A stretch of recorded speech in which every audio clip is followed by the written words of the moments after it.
Hi guys, and welcome to Turn2 episode number 32. My name is Martin Gnimsh Filipovic. I actually remember my name, and today I will be your host.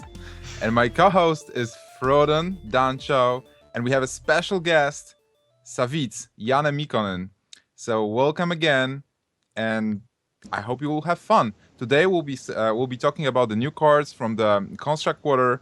We'll review the tournament that we had this weekend. This was the VGVN tournament. We'll talk about some cool tournaments upcoming in the future, like the Collegiate tournament, and also, Gamescom. There is no tournament on Gamescom, but we'll talk about it. Some team changes and some other cool stuff. So I'm happy to have you all here. And Frodan, how are you? I'm good. My webcam is working for the first week in months. I just casted a really fun series between Amaz and Raynet on Deck Wars, and now I have Savjz, one of the most handsome pro gamers in all of esports, on my show. I can't even be more excited. Janne, it's good to have you on the show. Like you were on this show in the past a couple of times.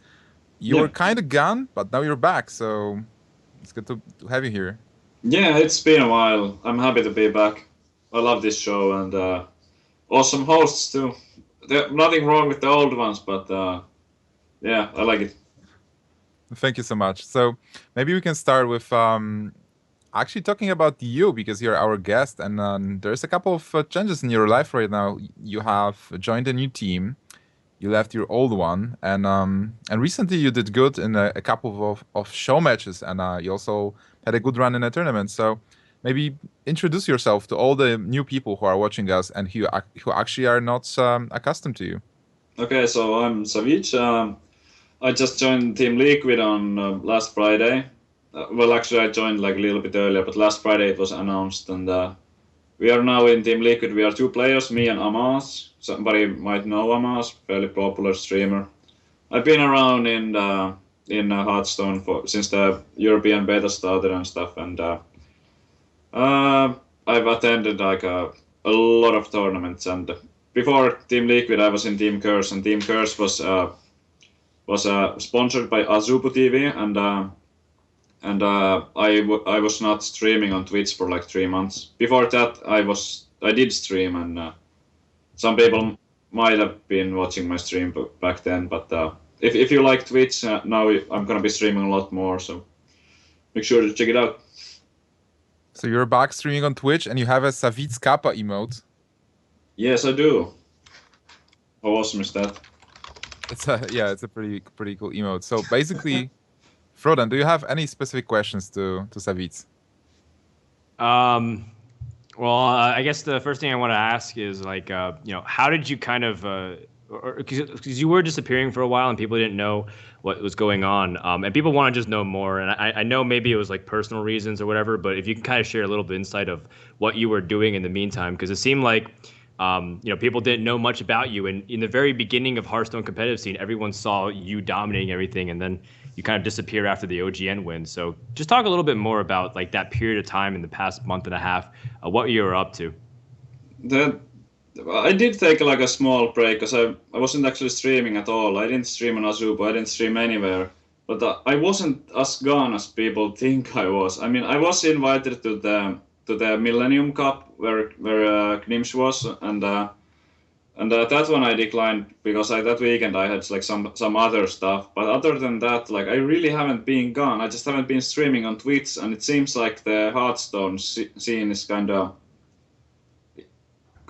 like revolving around Twitch.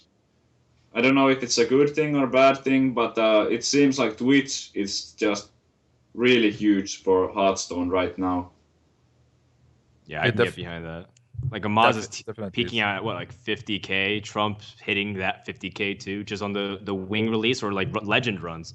Hearthstone's at an all-time peak at the moment. And it's really exciting because it's only been a few months since release or 1 year since the beta. So cool stuff.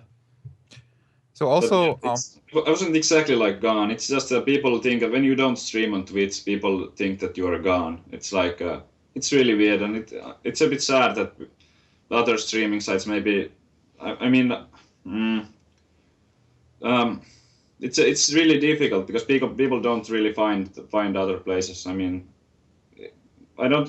I'm like Twitch is good and stuff, but I don't really maybe want to talk about that more, but yeah. Yeah, no problem, no problem. I mean, there are other streaming sites. There is a Zubu. There is a new site with the streaming capabilities as well.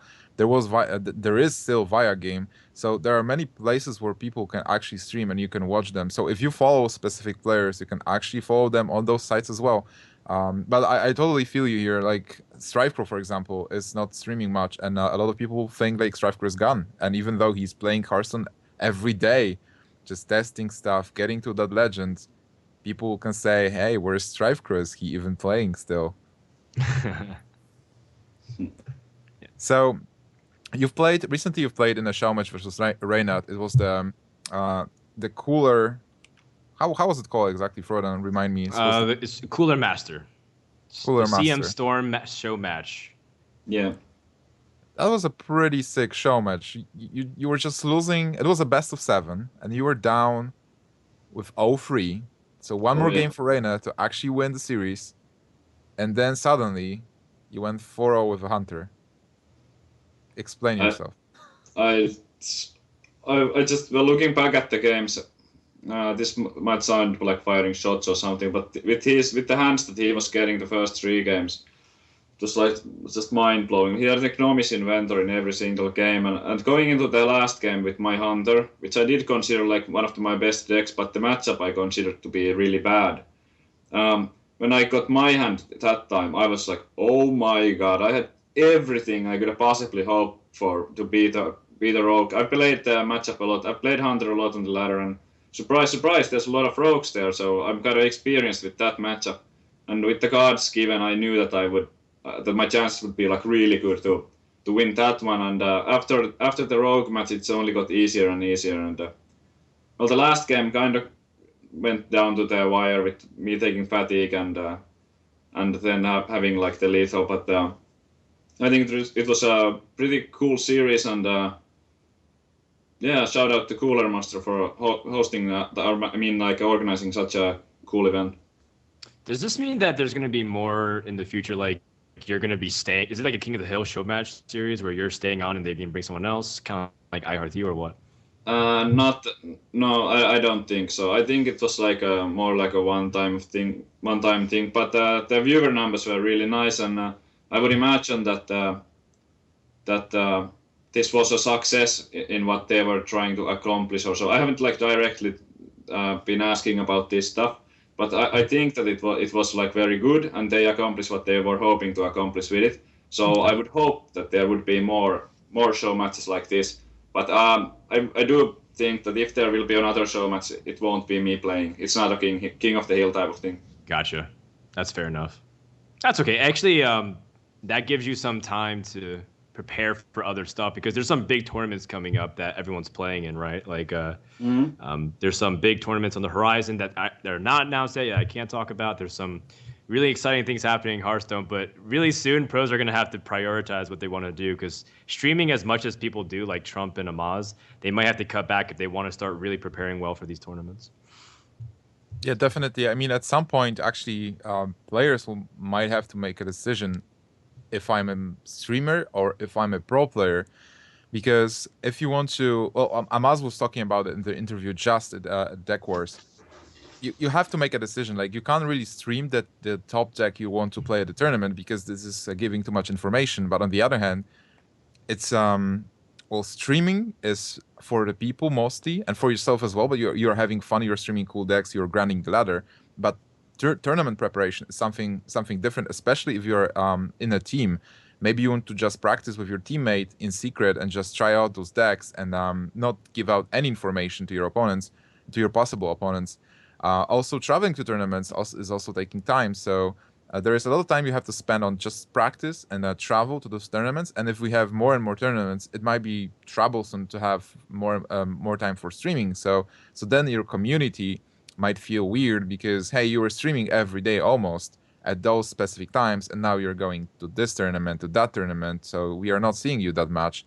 I mean, we see you at the tournament, but the player doesn't have that much exposure at the tournament, because he plays only his matches, and then there are matches of other players that are casted, and then the player that we want to follow is not there. We can only see him, well, playing his own games.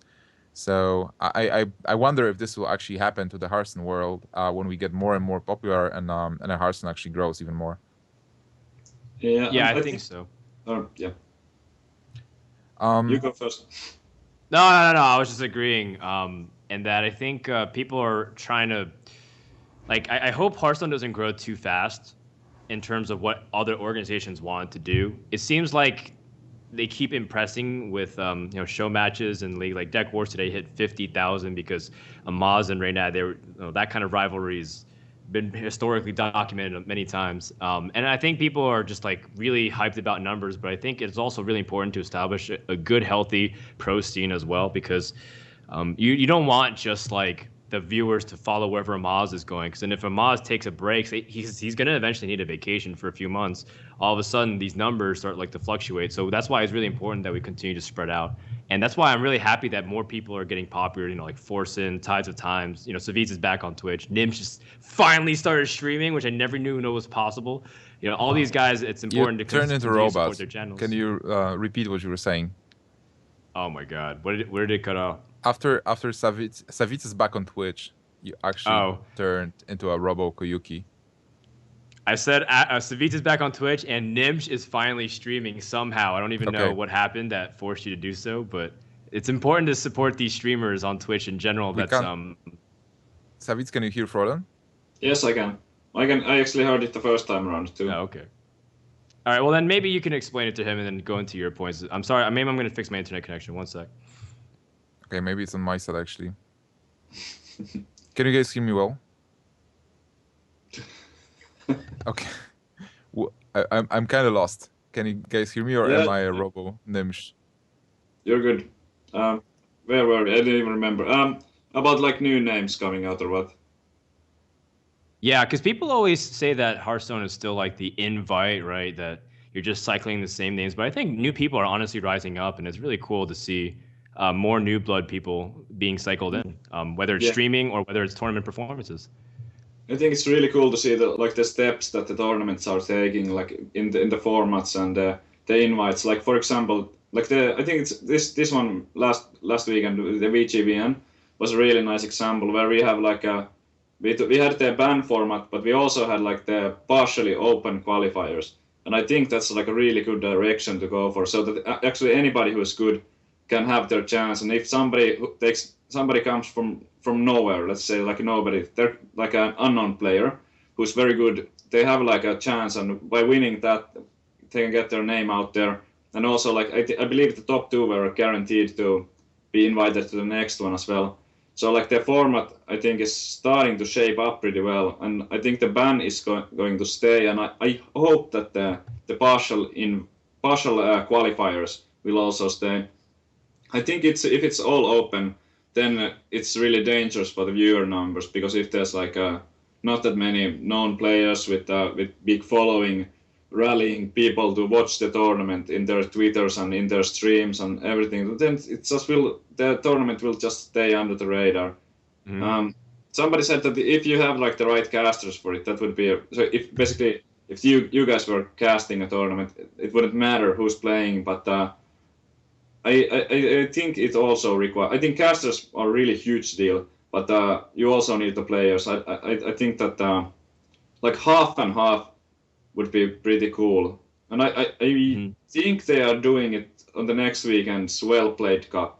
I think there's like some fair spots, but I'm not sure. I think half and half is fair. Yeah. I certainly agree, because we were casting the tournament in Taiwan, and we didn't have that many viewers. We actually had a lot of viewers, but we didn't have as much viewers as normally those tournaments have, because the players were kind of unknown for the European and NA scene, and there was not enough interest from Europe and NA. There was interest from Asia, obviously, but so it's just not about the players; it's about the popularity as well. And the format with half invites, half qualifier spots is good, because it's good for those players to qualify, because they will get more spotlight with playing versus players like Reynad, like Amaz, instead of just playing versus players that are known. And right now, a lot of players are saying and crying on Reddit and other forums like, "Hey, make more qualifier spots to give the spotlight to those." Who's saying players. that? Come on, Gnimsh. But on the other hand, if we do that, there will be a lot of players crying, "Hey, we want to see Amaz, we want to see Trump. We don't want to see those random players like Yeah. no, yeah, it's the players that are just an unknown, but they are really good." So it's kind of like a tricky format. Right now, I I feel I we're um going in a good I kind direction. of want to make a follow up point about what Savjz was saying. Like casters, I think are important, but casters will never be the main course. They're always like the seasoning on top of stuff. They like add the flavor to the actual game, like because if the story isn't there, then the casters have to make up something, and then that becomes really hard because you're just kind of misleading the audience to be something great that's not actually there. The games often sell themselves, but the casters can be the ones preventing people from engaging very well. So I've always felt like good commentary just doesn't push people away from the stream. Like bad commentary can push people away from the stream, but good commentary just makes people stay more likely to stay and kind of listen to how things are going on. But I think you can't really have good commentary without like good games overall first to kind of make it compelling. And I think Hearthstone is very interesting because of the hidden information and the accessibility and everything. But I think you bring up a really interesting point that casting is important. But in my opinion, I feel like we're not as vital as having like good players with quality games, in my opinion.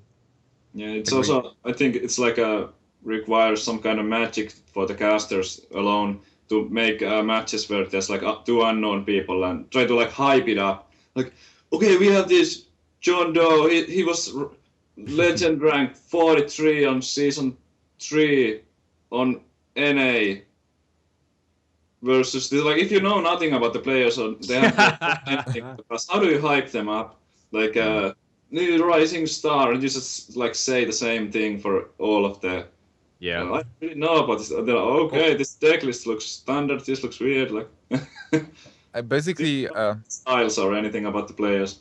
if you don't know anything about the players, I mean, before the tournament, you have to being a caster, you have to prepare before the tournament and get information from the players. So you either make an interview, try to make an organizer to make an interview with the player, or just dig and make research because you definitely need those any information about the player. And most of the players, most of the people playing Hearthstone are actually pretty interesting people, and they are cool nerds. They are like they're having normal lives as well, and you can underline those things, but you have to learn about this stuff. So if you just see a nickname and a deck, it's probably not enough. But if you Yeah. have all this cool information, then it might be pretty interesting. By the way, guys, the time is running, and I'd like to talk about the new cards as well. So if we can actually go into the new Naxxramas Construct Wing and Sure. talk about those cards. Yeah, let's do that. All right. So it releases in like 2 hours for Europe. So that's very exciting for a lot of these people. But Asia already has it. And I saw a little bit on like Amaz and Athene's stream. That's right. Guys, I watched Athene's stream. Don't crucify me. Just to kind of get a sense of how the cards worked. I didn't really get a good impression though, because the wings are never really a good indication of these kinds of play and constructed. Did he get world first again? Probably. If not, we'll keep in his title anyways. So Okay, makes sure. sense. I kind of like, by the way, after yesterday, I wanted to see Athene versus Real's Paladin show match. That would be so sick. Who's the best Paladin in the world, Reals or Athene? Anyways, the cards. I don't think Paladin against Paladin is very exciting, to be honest. There's like I don't half think so the either. games. This is so Okay. exciting. That might be, but that might be. I think it is the worst mirror though, like because Warrior versus Warrior is passive, but then there's these times where like you can make a push with like Alex Straza and Gromosh, but in Paladin it's like you actually just don't burst your opponent. You always just play super long games, and like I remember in Fight Night where Gnimsh had this game against Monk where I swear it lasted for like 55 minutes because there was no timer back then, and Gnimsh and Monk were like considering 3 or 4 minutes per turn, and it's like, do I drop my Mountain Giant or do I drop my Twilight Drake? And then you're like, they take forever. It was crazy. It was so annoying because, you remember those Savjz, right? Yeah, I remember. Good old times. I was stuck in time at that moment. It was like just standing up from the computer and somebody says, "Dude, it took 2 hours," and I was like, "Really?" It's like, oh my god. Uh, Okay, the cards, guys, the cards. Undertaker, a pretty sick one drop. What do you guys think? Savjz first. Uh, Seems like it would fit kind of alright in Zoo. I mean, if you go for the more like not so face Zoo with death rattles like the Nerubian X and stuff, I think the 2 toughness is really great, and I don't. I wonder if you can actually stick it in somewhere else too. But Zoo is the first thing on my mind, and with like there's a lot of the like tweaking you can do, like increase maybe some death rattles and cards that go well with it. I think it's really cool to have a playable one drop because I don't think there's that many that great one drops. But Leopard that's Gnimsh. it. Leopard Gnimsh. Oh yeah, but that's 1 toughness. The 1 toughness is a huge problem, and this one even starts with 2 toughness. But it's really easy to sneak it in. Also, like when you play a death rattle minion on the same turn, like a harvest. When you have 4 mana, you drop this on a harvest coin, and you have 2/2/3s. One has death rattle that it respawns, and another one keeps growing if you don't deal with it immediately. Like it's such a weird card because it only costs 1 mana, but it's all at the same time it's something that your opponent has to like kill straight away. That's pretty cool. Frodan. Yeah, it's like the new Unbound Elemental that's kind of neutral, where it doesn't threaten you immediately, but if you don't keep it in check, it's just gonna completely outvalue in the game. It's cool because I think it's definitely a card you can kind of build a deck around too, even though it's a 1-drop. I totally agree with Savjz also that when you're evaluating one drops, it's cool to see how good is the card on turn 1 when you just get it and just drop it. Turn 1, it might be amazing, but then if the card is straight up bad, if you draw into it on like turn 6, 7, then the card is probably bad overall. But here, exactly as Savjz mentioned, you can play it as a 2/3 at some point with for a pretty easy like setup with like the Harvest Golem or Loot Hoarder or whatever. Even like Karen on turn 7, Undertaker, Karen, or Sylvanas. There are so many Death Rattle cards. So I would. Oh, is sorry it for the interrupting. is it the best 1-drop in the game? I think that's tough to tell for now, but I could imagine it replacing the Argent Squires in Zoo. How many death rattles are there? There's the Nerubian X, then there's the Harvest Golems, but maybe there aren't that. Oh, the spiders. Haunted Haunted Creepers. yeah. And then there might be And something else, maybe.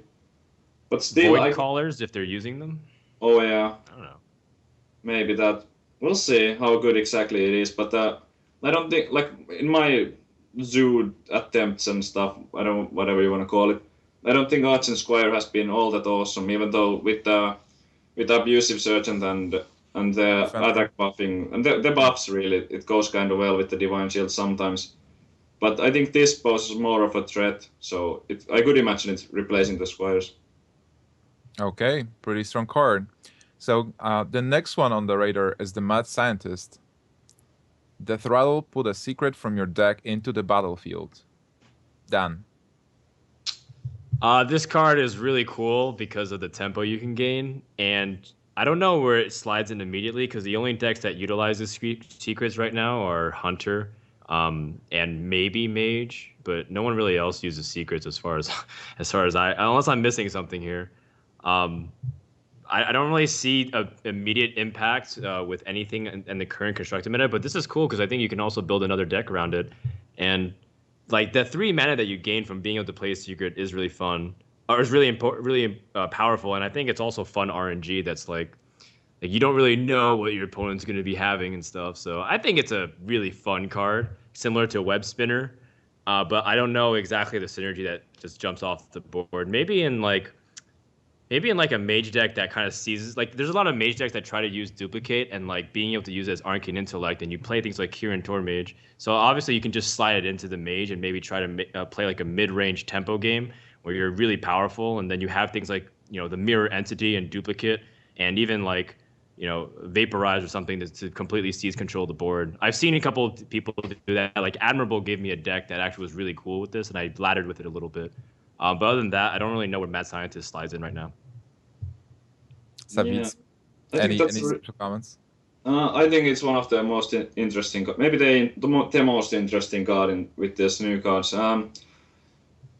Somebody or many people will try to make it work in Mage, and I think it might work quite well there, because the Mage secrets are the most expensive ones, and they are all 3 mana, and this card only costs 2 mana, so the value is just insane if you somehow. But like the Mage, I mean the secrets in general are kind of still weak, or like building a deck around this. I'm not sure if it can be strong enough, but I just had like a crazy idea of playing this in like Hunter, because Hunter is kind of lacking some 2-drops, but I'm not sure if that will work. But another thing that also popped into my head is that if you play like Mage, some kind of like a kind of aggressive Mage, you could have Undertakers and Mana Worms as 1-drops. Then you could have 2-drops with Mad Scientists and like Loot Hoarders, and then you would have like a Death Rattle for turn 2, and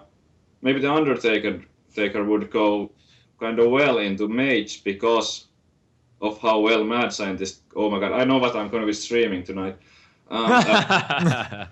It's basically the Clash Challenge, right? Where the Mage, you had Mad Scientists and duplicates and like weird combos, so maybe you can do something like that. But this card is not for Paladin. I mean, the Paladin aggro will not be a thing because Mad Scientist, but I think that in all the Mage decks where you play Secrets, you will also be playing Mad Scientists because it's so mana efficient. What about filtering thing? Because it actually takes the secret out of your deck, so it makes your deck thinner and plays it for you. So basically, it increases the chance of drawing into other cards because you just take one of your cards from your deck with Mad Scientist. Yep, that's exactly what the Freeze Mage wants to do with the Alexstrasza and stuff. So I would imagine this would go really well and be a must-have in there. But the deck still has some problems with the meta right now, because Lotep can like just completely mess it up when you like. It's and there's some other problems too, like the increase of popularity in like Warrior and even healing Paladin. Like I'm still not sure this is gonna be enough to push the Freeze Mage back into the meta, but this card definitely belongs in the Freeze Mage deck. Okay. Then another card is pretty interesting as well. It's another 1-drop called Zombie Chow, with a pretty weird art, but pretty cool stats. 2/3 for 1. I like it. Savjz, what do you think? I don't really know. I guess it's like where do you want to play that? I'm not sure. Because it's like the Death Rattle needs to be irrelevant, kind of. Like, why would you... Probably in Zoo it fits, or like a Death Rattle Zoo. You don't wanna... Yeah, if you go for some kind of Death Rattle combo thing, but I don't wanna restore 5 health to enemy hero, and the stats are not that great, really. I think. Maybe in Paladin, because Paladin doesn't care how much health you have. They just care about answering whatever's on the board. Yeah, that's true. And I guess if you have this on the board and you play Orkney Soul Priest and you kill this off, then it deals 5 to your enemy. But yeah, what about Priest Aggro? Priest Aggro might actually be a thing. Like you play those. That is true. Yeah, it gets another card too. I mean the class card, but I would be surprised if this card made a huge impact. The stats are not that great, and I mean the stats. 1 mana creature, it's only like 2/3, and does not really do anything else. It's an aggro card, like a face card, but the Death Rattle heals your opponent, so it takes away from what Leper Gnomes are doing and stuff. So I don't know. It's like a really weird card. Dan, anything else to add? I'm trying to scan to see like what decks would make this really good. And I can't think of anything really. Like every kind of aggro deck it's outmatched. Like Savjz brings a good point just compared to Leper Gnome, and I think its damage for the mana is much more efficient with something like Leper Gnome. And what do you think about combining it with the next card, the Wailing Soul? Well, like Wailing Soul kind of activates so many of these cards on paper, but it feels like this. I don't know. Like What do you think about Wailing Soul overall, maybe? Druid. We got Druid and we put in the Watchers and we put in the Dancing Swords. But I'm still not sure if it's actually playable. But It's kind definitely Watcher Druid with like the swords. Because the 3 drops, like the Druid has a bit of problem with only Harvest Column being playable at turn 3, and turn 3 is so important that you just have to stick something in there, and I think the sword kind of works, but it's still like it's such a bad late game card. Like for the sword to work, you have to play it on turn 3 for it to be worth the death rattle. So if you go like Watcher, the old school Watcher Druid, but you play the Wailing Souls instead of the Yetis. I don't know. I think it's kind of interesting. It's interesting because the silence also does a lot of interesting interactions. Like with equality, if you silence after equality, you actually restore everything to full health, but you lose like whatever buffs or whatnot. So I can Yeah. see it working with things like equality then maybe, or even like say you play power overwhelming and then you like silence it so it doesn't die, but you get to trade, and actually because it often has more health anyways than its maximum with power overwhelming, maybe you're able to keep it at full health. I don't know, like that's the way I can see it synergizing with other cards. But it's one of the most interesting because I think Savjz brings a good point. Like late game, when you're trying to build a good board, this can actually work against you, and it might not be that poureful. Yeah, so yeah. you have to like have a very particular deck, and I think it would be some kind of Watcher aggro Druid. Like I already said this, but I just it can backfire in so many situations. Like how do you like we will have to list the minions that you actually get benefit from silencing, and it's like Chombicho, Ancient Watcher, Dancing Sword. What else is there that you want to like silence your own minions? Death Lord. Death Lord. Death Lord. Okay, that's actually kind of interesting too. So But you could still, stick in Death Lords maybe also The into the feel like Beast. Oh my God. the The beast. Beast Oh, will finally see play. so from a web spinner, you get the beast and then you silence it. The thing about Wailing Soul, I feel like it's pretty similar to the Void Caller, because if the Void Caller is a card that you want to work, and it's kind of like a combo card that forces you to play the big demons so that it actually works. Here, Wailing Soul, you want to combo with the cards like Ancient Watcher and like Death Lord and Equality and stuff. So the thing for the deck builders will be to build a deck which is actually good if you don't draw into the Wailing Soul. So because sometimes you just want to draw the Wailing Soul, and Wailing Soul is not like a Leroy that when you draw it just wins you the game. Wailing Soul creates those interesting situations, interesting synergies, so that you can actually play the cards that have a huge drawback, and then you just will silence them. So I believe like you will be also playing other silence cards, like a full silence deck kind of, so that you silence your own minions for your benefit. But then, are you actually able to build such a deck? I don't know. I'm not that good of a deck builder. I'm sure Savjz will try and stream it at some point. Frodan. Venture Co. Mercenary. I'm just looking at every single card that you can use this to your benefit. This is the beauty of deck building. Just go through your collection, see the cards that you actually ignored before, and now you can silence them. Maybe oh wait, never mind. I was thinking like maybe you can even do some cool stuff with Doomsayer. I was like, nah, that's dumb. Yeah, Maybe pretty a bit crazy. too tricky. I think it's up from the chat. Somebody said that you got turn 10 Force of Nature in the Wailing Soul, then you get to keep the 3 ends.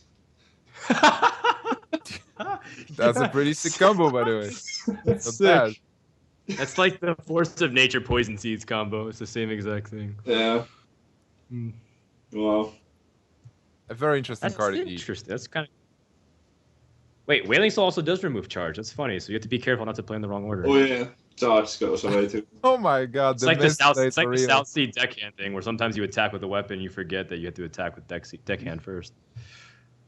Yeah, that might be hilarious. Okay, guys, definitely a good card. A card that will maybe shake the metagame a bit. Like, we'll see those crazy decks on ladder. But then, the next pair of cards are the legendary cards. Fugen and Stalag. That actually summon Thaddeus, which is just a big 10-10 dude, if I remember correctly. What do you think about those cards? Frodan? Well, it's really interesting because Fugan has pretty decent stats, and but at the same time, Stalag has pretty terrible stats. It's like it's got the Illidan treatment, where it never expects to see play. I feel like the combinations, the synergies, would only be good if you have something like Undertaker to kind of benefit out to Death Rattle. Other than that, like it's Fugan getting completely dragged down by Stalag, and that's about it. Like I don't see any way to kind of include it because if you want a 5-mana cross creature that has similar performances, like I think Spectral Knight is better than Fugan in almost every card. And I think these are more like flavor cards than actually playable cards. I mean, you can play them for fun, and if you have like if you're a newer player and you don't maybe have all the other legendaries, but you did spend a little bit of gold on the next Ramos, and you get like some legendaries, and you just want to have some fun. And I think the cards are fun, but I would be really surprised to see them in competitive play, almost impossible. But if the I'm trying to think if the meta got like really no. The 4/7 stats are kind of solid, but the spectral knight ability with the immunity, like Frodan said, I think that you happily give up the 1 extra toughness for the immunity. So it's not even just the Feugen as the standalone is not good enough. So you don't feel like we'll have a situation in the metagame where people actually start playing Fugan because he has awesome stats, and then some of them just play Stalag to troll them, because if Fugan is dead on your opponent's side, then you play your own Stalag, and it dies, and you get Thaddeus, which is apparently an 11/11. Which you want to changes know a where lot. this card's working? They work with old Warsong Commander, because what you do is you play Fugan on turn 10, and then you play Stalag, and then you summon Thaddeus, and you go for big wombo combos. Oh my god. That's what you Crazy. do with old Warsong Commander. You can probably do it. It's a pretty weird thing. I mean, from the designer's perspective, it's like you have this, because Naxxramas is mostly based on the Naxxramas raid from World of Warcraft. So you kind of want to mirror the situation that you have in the video game. So what happens in the raid encounter is like you have those two guys, you have to kill them at the same time, and then you can actually move forward to Thaddeus and fight versus Thaddeus. So by designing those cards, the developers at Blizzard, they have to kind of mirror the situation that you have in game. And then we have those kinds of cards that are not necessarily good in constructed play, but basically they are fun to play, I'd say. A fun interaction that, they die and you have Thaddeus. It can also happen at the arena. I'm not sure how much you guys play arenas, but Savjz, what do you think? Like would you draft those cards in the arena to try to summon Thaddeus? Probably not. It's too unlikely you get the other one. But I guess in an arena the 4/7 stats are like okay. If the other choices are like Milha's Mana Storm and something useless, I guess you could take a Feugen, but not really to go for the combo. I started to think if there was like some kind of situation where you could stick this card in a constructed warrior deck, like some kind of heavy late game exhaust type of where you like always go to fatigue. Because I've been playing some control warrior and a lot of the games are going to fatigue. And also like the 7 toughness is not, I mean the 7 attack on Stalag wouldn't be that big of a problem for big game hunter because then the big game hunter is gone or something, but it's still a long shot. But if this ever went to a constructed deck, warrior is like the first thing on my mind. Like really heavy, late game heavy warrior. Frodan, do you Or agree like that a ramp Thaddeus? druid. I don't know. Do you agree that Thaddeus will actually share the fate of Shadow of Nothing and Worthless Imp? Maybe. I don't know. I'm trying to think, is there any kind of cool thing to do? Like, if you're running Crazed Alchemist anyway, maybe you slap in because Stalag all of a sudden becomes a 4/7. I don't know. And what sucks is that if they silence this, that means you can't get Thaddeus, right? No matter what. Because that's your one copy of the legendary card. So, like, the Death Rattle doesn't go off, which means there's, like, if you just get silenced or polymorphed once, then this card becomes useless in combination. I think if they added more synergy with it, like, say this was a new line of creatures, like, say it wasn't Beast, but, like, mutants or something, or ghouls. I Yeah. don't know. I'm not sure.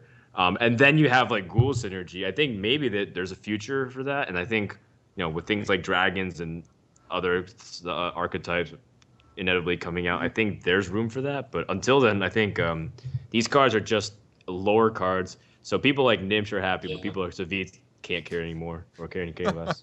I Yeah. guess.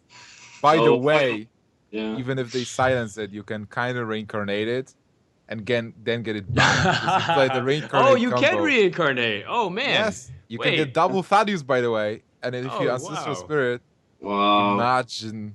I didn't think about that. Killing your own Stalag so you can get Thaddeus. Mm.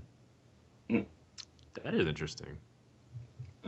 Double Thaddeus with Baron Rivendell. Do a super wombo combo deck with all those legendary cards.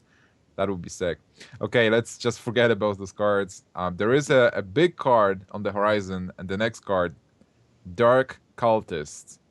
Do you guys think this card will change the game as we know it? Savjz. A Dark Cultist.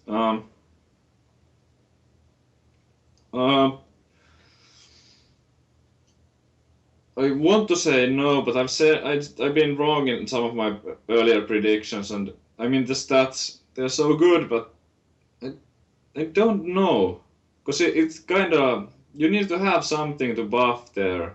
And what do you actually buff with this? Zombie Chow. And you kind of like because your opponent just kills the other thing first. And then like kills this one, there's nothing else on the board, and then there's no death rattle. But I mean the stats 3-4 for 3, and those are like already good. And the death rattle, if you actually get good value out of this, it's like really really good. And I think for Arena this is like amazing card. Like Priest, it's gonna be the best 3-drop for sure. If it was like a neutral card, it would make a huge impact, and it might still even in Priest it might make some kind of new deck archetype, maybe like more creature heavy, like Aggro. yeah, but it's still awkward, and it has the same problems as like a druid, but even in bigger form, because you just can't miss any drops. Like you have to draw the perfect 1, 2, 3 and stuff like that, and if you like end up hero powering on turn 2, the difference between hero powering and actually playing a creature is huge, and it might actually cost you the game. So if there's like I just can't imagine the priest aggro making big of an impact, because of how draw dependent it will be. Because the druid is already draw dependent, but the druid has innervates, so you can try to fix it. Like if you're otherwise like missing a 3-drop, then you can look at your hand and try to like map it out so that the innervate will fix the drop that you're missing, so you can play a creature every turn. But what do you do as priest? I don't know. But it is an interesting card. Frodan, do you know? I remember Brad suggested that it might be good for aggro, because then all of a sudden things early on like Fairy Dragon become much more empowered, because they usually can't kill Fairy Dragon in the beginning unless they have a minion, and then it becomes like a laughing sister. But that's like out of order. I think the Dark Cultist is powerful based off what follows up on turn 4 for Priest, because the whole point is his Death Rattle activates, and then you're supposed to trade it in first. Oh yeah, you're actually right. I was thinking about it a bit the other way around, but yeah, that's true. Mm-hmm. So you play the Cultist first, and then you kill it off on the same turn you play a creature. So it seems like the only 4-drop currently being ran in Priest is Auchenai Soul Priest. I don't really think there's any other 4 mana cost stuff. Like people are running like weird stuff, Shadow Madness, Mass Dispel, but there's really nothing else that's 4 cost, which means Priest will have to start running more mid-rangey creatures and then like reduce a little bit on their spells. Yeti? Yeah, Maybe. I mean, like, I feel with the Dark Cultist and Zombie Chow, we can actually go into the kind of like, well, it will be an interesting deck and hard to build, because exactly like Savjz mentioned, those aggro decks, they have problems with draw, and Druid has Ancient of Lore, Warlock obviously has the hero power. So what you want to do is you want to have a draw mechanism. There is no Shire Cleric that you can probably use, but you will have to be careful with the draw here. But other than that, it's like with cards like Dark Cultist, Alkanai still, Circle of Healing, Injured Blade Master, and Northshire Cleric playing those Yetis maybe, you should be able to build a deck with so many strong minions. It's kind of like a druid, because each turn you will have this pretty strong drop, like Dark Cultist turn 3, Yeti turn 4. You still have those cards to keep them alive, and you will be just keeping them alive every turn to win with the board and to use some of the spells to your advantage. So it might be an interesting choice for the metagame. Not sure how good it will be, but I will definitely try to build something like that. It And, makes like Akanai's Soul Priest plays with Circle of Healing pretty good though, I guess. Then you have like a 4/4 and you're not worried of just dying off to like a Druid Hero Power or something. I guess that's one scenario. This is such a cool card for those who like deck building and stuff, because you can't just stick it into the existing priest lists. I think that the card has a lot of potential, but you just have to like figure out what other cards to play it with, because I don't think it really like fits into the existing decks that we saw played on the deck wars today or so. But it might. I'll give this card like a shot to be really huge, but I'm so interested to see that what kind of deck list it will end up in. I'm not really a priest player, so if I try to make it work myself, it would take me like a really long time, I guess. But I wouldn't be surprised if we see like a Colento's stream a priest to rank 1 tomorrow or something. I wouldn't be surprised at all. Let's snipe Colento after this is released. What about Cult Master? The Cult Master gives it so that's a 4/5, and then you get a card traded off of it, which I don't know. I'm just thinking out loud. Acolyte that's, of that's, Pain. that's an arena play, actually, not really kind of, right? Not a constructed play, yeah. I don't know. Yeah, but definitely it's a cool card to wrap your hand around and then build something interesting. The next card. Spectral Knight. Oh my god. Spectral Knight of 4/9. How do you remove that? You have to like You just have to vanish or just ignore it. Nether. Just ignore it and just go past it and attack phase, I guess. If you can't deal with it, just ignore it. Next card, Death's Bite. A warrior weapon, 4 mana, 4/2, and when it's destroyed, it's a whirlwind. Savjz, I see you're happy about this card. What do you think? This is the card I've been waiting for. Oh my god, finally it's here. Because I wanted to make warrior work so badly, and like I've honestly been spending a lot of time to try counter hunters in particular, and I have not been able to do it. And that's like deal 1 damage, kill all hunter 1 toughness dudes. It's like it says on the death rattle that clear hunter board. I think the card is just perfect. It's amazing, and I think it's like a really good fit. I'm not sure what slot that exactly will go into. Because if you run like 2 fiery war axes, 2 death spites, and a gore howl, there's a kind of big risk that you will draw too many weapons at the same time, and some of them will just be like in your hand. Like let's say you play a fiery war axe on turn 2, and then you have a death spite, but your opponent isn't playing minions. Do you just throw the fiery war axe in the face? I don't know. It's like I could maybe imagine, depending on the meta. Well, gore howl is like really strong, but it could replace gore howl. I mean, or fiery war axe is really tough to cut. Also, it's tough to tell. But anyway, about this card, it's a really awesome card. I think it fits very well in warrior, because I don't like the core crone elites at all personally. And they're like it's like an aggressive card, and the way I want to play warrior is to play control. So core crone is like 4 mana, 4 damage in more situations, and I don't like that at all. So what do we have at 4 mana? Now we have Sivtek Domis Inventors, but I don't think that's enough. So the mana cost on this is perfect. It has good stats, and it has good synergies with Armor Smith and Acolyte of Pain. You can swing with it, and then you have the death rattle ready.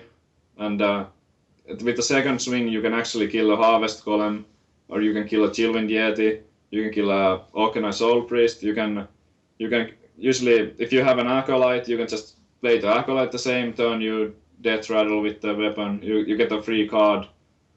You can play this on turn 7. You can go face for 4, and then on turn 8 you drop Grom, go face for another 4, and your Grom gets enraged. It's like a That's turn sick. 8.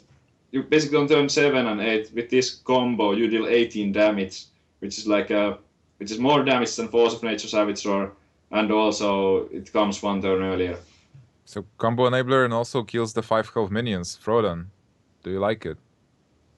Yeah, I think I think Savjz addressed the most important thing, which I thought was mana curve, and it fits really nicely. He says it answers hunters perfectly, and it's true because the reason why Kor'kon elites were in there in the first place is to deal with like animal companions and make sure that they set up a really weird turn for Houndmaster, and you keep their board clear. So I think Death Spice is exactly what they need.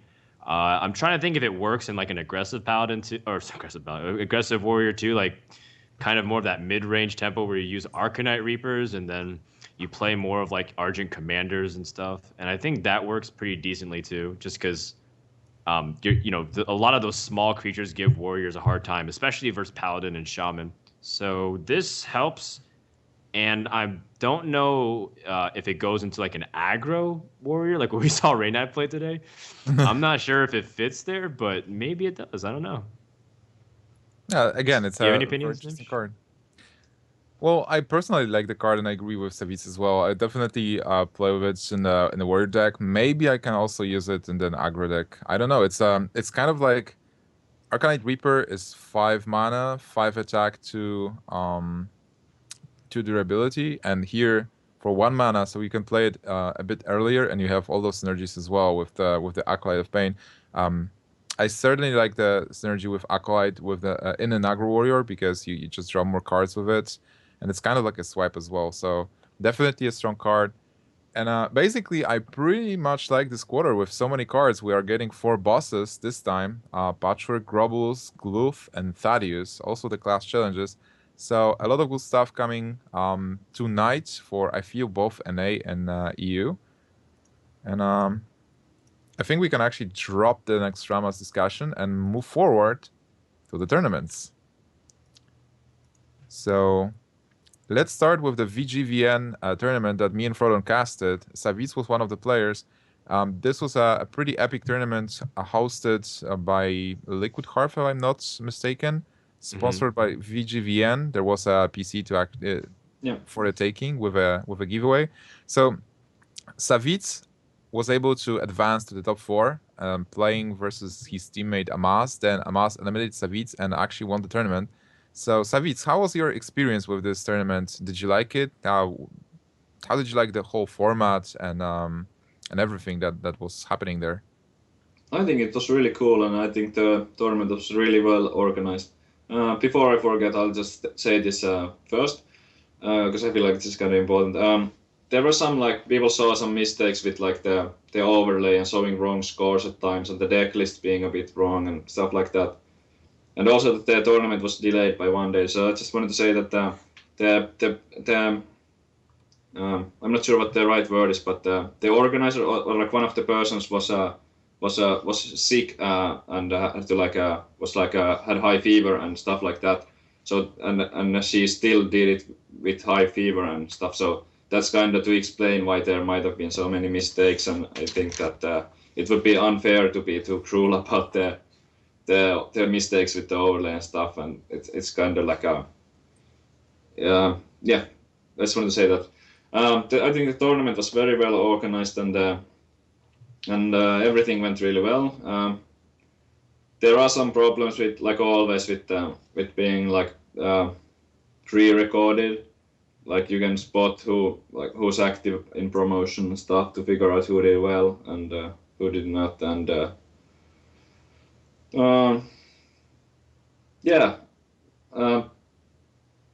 I don't know what else to say. I think they achieved their goal like every other organizer with Hearthstone. The numbers are insane, and I hope I'm pretty sure that there will be more of these coming. So really looking forward to the next one. I believe that the top 2 players from this tournament, which is Amaz and Reals, have been qualified automatically to the next one, and then there's probably gonna be some qualifiers again and some maybe invites. I don't know how many. Amazing tournament. I want more. How did you prepare for this tournament? Because you were just after the show match versus Reynard, so and you had to prepare 5 decks in total. Oh So how yeah. did you prepare for this after the wing release as well? So new cards, new decks, new ideas. What did you do? Yeah. Well, I had pretty like solid 3 decks there, or 4. Let's just say that.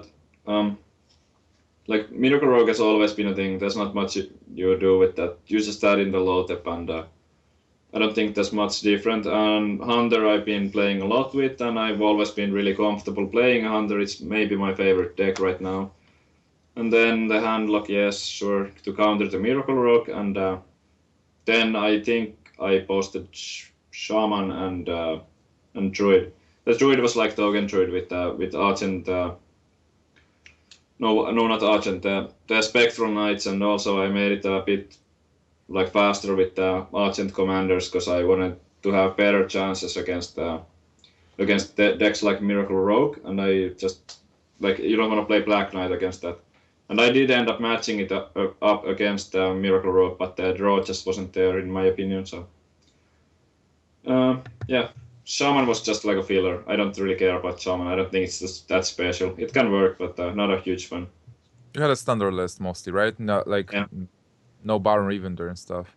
Yeah, it was pretty standard, and it's a Shaman is just always like in the middle in my mind. Somebody will disagree for sure. Like these are just opinions, but Shaman is like it's always kind of viable, and you have the Earthshocks, you have the cheap removal, and the matchup against Druid, which is really popular, is always great because you can just flood the board, and the swipe is not enough to actually clear it ever, and yeah, so it beats Handlock, and it beats Druid, and it has those two really good matchups, and with the Lightning Storms you also have a chance against the Zoo. Zoo is not easy, but you have a chance. So it was like a filler. Okay. And Frodan, you're hosting the whole event, and I believe that you did a pretty good job. So, for you personally, how did you feel hosting it at the kind of like late hour? Also, what were the highlights for of this tournament for you? Let's see the highlights for me. Definitely the finals was really fun to watch with Amaz and Reels going like back to back with this just ridiculous demon deck. I think that was really cool to see innovation. I think in general I'm just happy to see guys like Reels do well because like he's just a player that people often forget and they don't remember that he's like this top level player.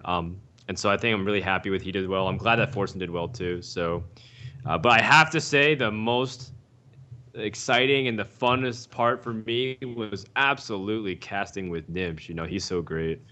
I love him. You're just kidding. It was a great experience. No.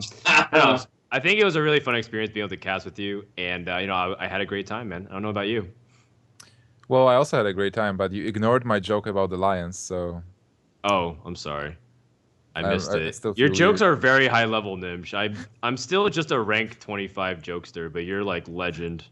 Gnimsh jokes, best So- jokes, I guess. You need to cut down on the board control, though. That's getting kind of old.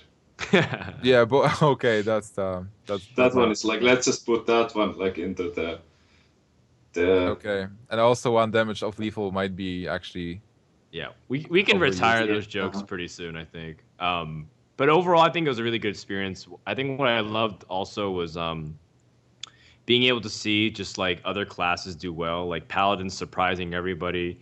But at the same time, people are gonna misunderstand and see Paladin do well, and like I should play Paladin, when that's not necessarily the case, right? Like Paladin works in this specific instance because of a lot of factors, and maybe it won't work out for everybody the way they imagined it. I don't know. Like I think the tournament has a lot of fun results, and I can't wait to see what's going to develop in next Rammus, like the rest of the cards and how decks are going to come out.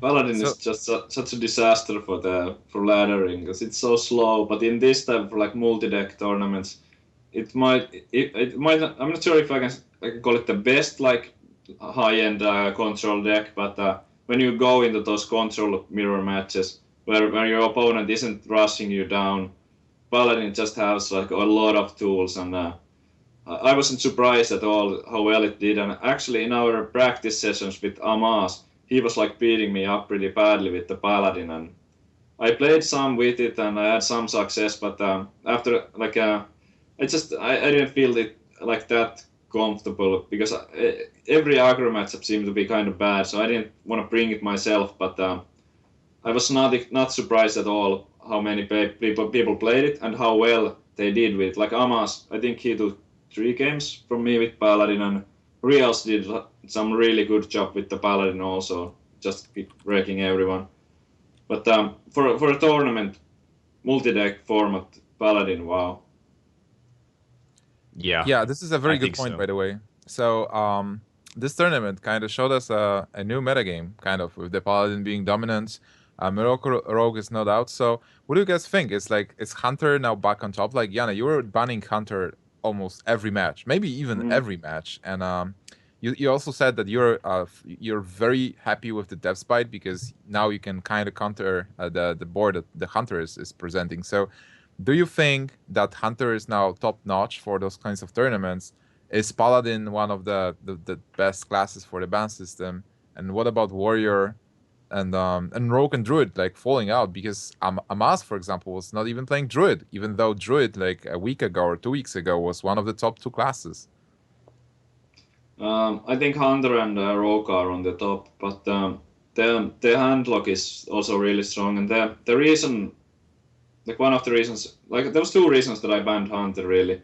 Like well, the first reason was that I thought it was amazing. This also happened in the show match against Reynard. I banned Hunter. Then I saw the chat like, why is he banning Hunter? And like, oh my god, Savjz retard ban Hunter. But then they see me 4-0 him with Hunter. There's like, see, Hunter is not bad. Like that's why, because I really think the deck is amazing, and the only counter up today has been the Miracle Rogue, I believe, to it, and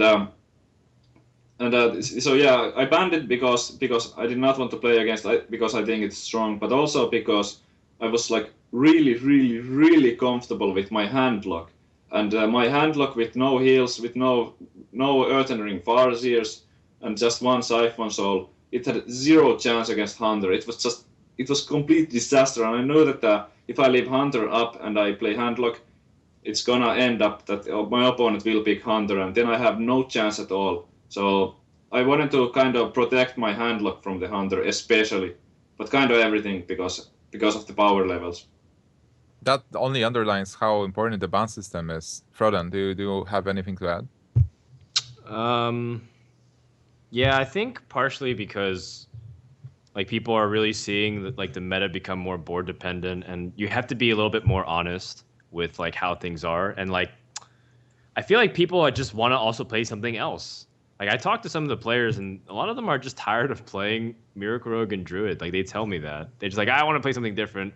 And these decks do almost the same exact thing, while being good enough at the field. And I think people are realizing that you're not just bringing the most powerful, but you're also bringing like 4 decks that can answer the meta game. And then like the ban allows you to respond to how they prepared, and then you can like specifically order things. So I'm not really sure like if Druid's like bad anymore. I don't think so whatsoever. Like I don't think Innervate ever allows Druid to be bad. Um, But I think like people are just getting bored slash they're innovating a lot more. Like Druid's innovation is really like one dimensional. It's about, well, this creature seems good because it sticks to the board and it makes it better for like Force of Nature, Savage Roar. Like that's about it. Like that, nothing else kind of synergizes with anything compared to how Warrior has like the whirlwind effect, or like Shaman has like that reincarnate. There's like Poison Seeds is not really that great because the board clears is not very consistent and it kicks a lot of mana. So I feel like Drew is just very vanilla, but at the same time, for that reason, it'll never truly go away because some people like like Tice and like Strife Crow, they'll always love these kinds of decks. I think that Druid is like it's really good. It's really solid, but it's really draw dependent. And I said this like many times on my own stream. I'm not sure if I said it on this broadcast today yet, but but if you like miss drops with I did say it when we were talking about priest aggro. If you get the haunted creeper on turn 2, you get the harvest column on turn 3. How do you lose from that point? But there's only so few of those. Like you have 2 creepers, you have 2 harvest columns. you don't get them every time. And when I played Druid on ladder, I feel like the deck is just playing itself, and I can just look at the starting hand and I will know if I will win or not. And it's like it's really one-dimensional, and the plays are really obvious, and it doesn't really matter who's piloting the deck. And it's just, I mean, sometimes you can like whether to go for trade or like what to trade off with Savjz Roar. Do you use Savjz Roar earlier? But most of the decisions are like you have 4 mana, okay, play the Violet Teacher. You have 3 mana, play the Harvest Golem, and it's like really one-dimensional. So personally, I don't want to play a deck like that, but there's no denying that it's really strong, especially now with the Spectral Knights, because those get like some guaranteed damage in to set up for the combo. Agreed. Completely agree. Do you guys want to add anything else about the metagame? I think we actually nailed it. So right now the metagame is still developing with the new cards being introduced tonight, and we'll still have one more wing with a couple of cards. So I guess like after all the cards are released, the metagame will be slowly stabilizing, and we'll see the new decks and how the full metagame will look like. Right now it's pretty interesting with a lot of in the King of the Hill format with a lot of Paladin, Priest, and in Hunter as well. So moving forward, we have some interesting team changes and a new team actually entering the scene. Team Dignitas. Did I say it correctly, Frodan? Yeah, because I think, what did you say yesterday? It was so hilarious. It made me crack up. It was Dignitas? yeah. Like Digimon. It sounds like this new cell phone line, like the Diginitas. Like it's a Japanese line of smart tech or something. I don't know. It's just so funny. God, you're hilarious, Gnimsh. They're a storied franchise in other esports games. They're known for like their StarCraft, their League of Legends, their Dota 2 teams. Tides of Time, for people watching and listening and don't really know a little bit about Dignitas' background. Tides of Time used to play on Team Dignitas for Dota when he was winning tournaments and stuff. So they're well established in other games, and it's cool to see like how they're getting involved in Hearthstone. Yeah. So they are actually picking 3 players right now: Blackout, Green Sheep, Cook My Sock, and Savjz. Do you know those players? And Yeah. Can you tell anything about them? Yeah, I can tell some stuff about it. I don't actually remember when I first talked with Blackout, but he's a mod on my chat, and sometimes has been kind of abusing the power in the past. But anyway, like I think Blackout was like last year November trying to like get me into Evil Geniuses because he knows the boss guy or something ridiculous. I don't remember, but he's a really cool guy. But I have like I talk with him every now and then on Skype and stuff. But I actually have no idea how good he is at the game. I don't think he plays that much, and he isn't like always in Legend. I have like no idea at all. He might be really good, and he qualified through a tournament, through like an open tournament to the BlitzCon qualifier thing, and I guess he won like a Zotac or something. Yeah, and I think he might have been doing well on those like other tournaments like that. But I honestly don't know. Never seen him play. Man, so many shots fired right now. Oh, God. Blackout is the best player Hearthstone with regards to hiding his skills. But it was a long time ago. Now he's more. But Blackout's the best at hiding his skills. Yeah. Oh, man. Do you guys know stuff about the other? I mean, about Blackout, or should we talk about the other two? Yeah. What do you guys know about Green Sheep and Cook My Sock? They are sounds weird. Legend European players. The Cook My Sock, I think I played that guy like 20 times on the ladder, and I think he's alright. How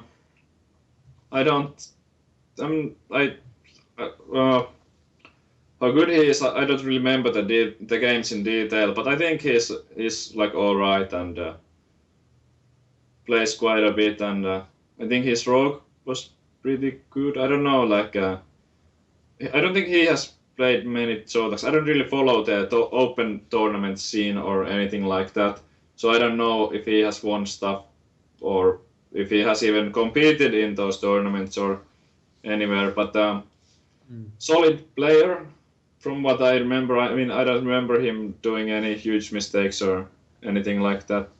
And Green Sheep, kind of in the same boat. Played against him a little bit less, I think. But like a solid player, but I would be lying if I was like saying a lot of stuff about these guys because I don't really know that well. Frodan, do you know those guys? Do you feel like their names are actually No. good to shine and You know, I pride myself in being able to like research a lot, and knowing the players, but I really don't know anything about these guys. Um, they are Asian though, which is kind of cool, I guess. Just because I expected them to be like a couple of them were from UK, right? So I expected them to be more of the Caucasian descent, but it's cool that they're showing a lot of diversity in that. I'm happy for Team Dignitas that they're able to pick up a team. It just shows that like more people are becoming serious about Hearthstone and everyone wants to be part of it, which paves the way for more stories to come up, right? That like everyone says, I want to be a pro or I'm just as good as Savjz and Gnimsh. I can make those same plays. And you know why not? These teams are looking for opportunities to pick up players, so prove yourself, and maybe they'll look up and you can carve your name out, and they'll send you out to an event like a DreamHack or an IEM. Oh, certainly. I want to add also that I'm happy for Blackouts. He's a good friend, and he was kind of lost in MYM with so many people on there, and like Dice taking the first row, and then RDU also joining. And right now Blackout will be on Team Dignitas with 2 more people, so it's only 3 people. When we see Team Dignitas, we'll be thinking, hey, Dignitas is Blackout, so it might be this moment where he can actually shine and get one of the tops places, and maybe also show us his abilities that he's so well hiding for the last months. It's, Yeah, I Okay. think so. Yeah. So shout out to Blackout. Shout out to Blackout.